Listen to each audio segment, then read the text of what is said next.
What do you want to happen? Expectations are what we desire to happen. Reality, on the other hand, is what is probable or expected to occur. Are they the same thing? It is easy to go through life without even considering our expectations and that they might not be realistic. We have expectations all the time without even thinking about it. But if you can adjust your expectations to the situation, you can plan better and avoid disappointment. What should you be focused on right this minute? How are you making the most of the situation at hand? Are you making decisions deliberately or just rolling along on a railroad track?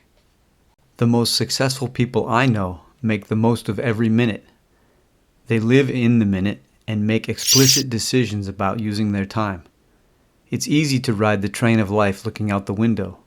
You only need to pay attention when someone asks you something, right?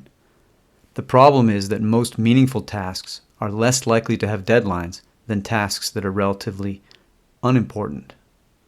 Several studies have shown that people prefer to complete tasks with very short deadlines, even when other tasks with less pressing deadlines were just as easy and offered a bigger reward.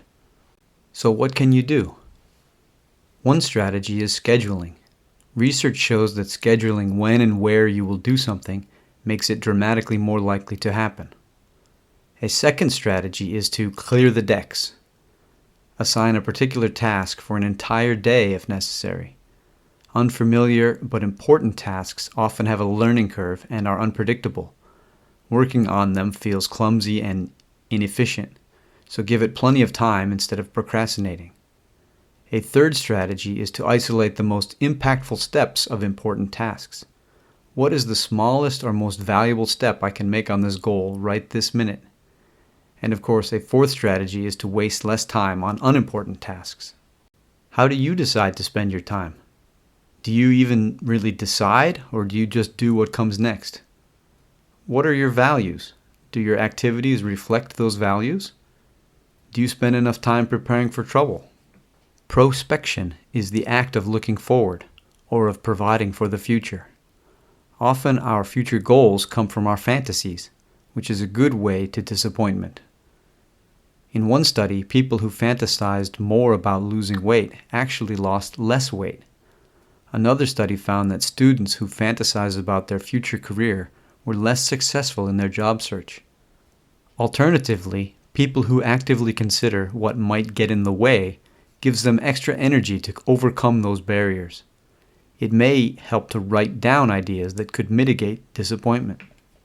In summary, do not be afraid to change plans if there is new information or if the situation changes. Do some anticipatory savoring, which means take time to enjoy a positive experience in advance. If you simulate it in your mind, you can get enjoyment from it twice. Be aware of being on autopilot, and be aware of implicit expectations and implicit emotions. Think about what is blocking you. Try to be explicit about what you think will really happen. Every day is a chance to try to get better at predicting the future.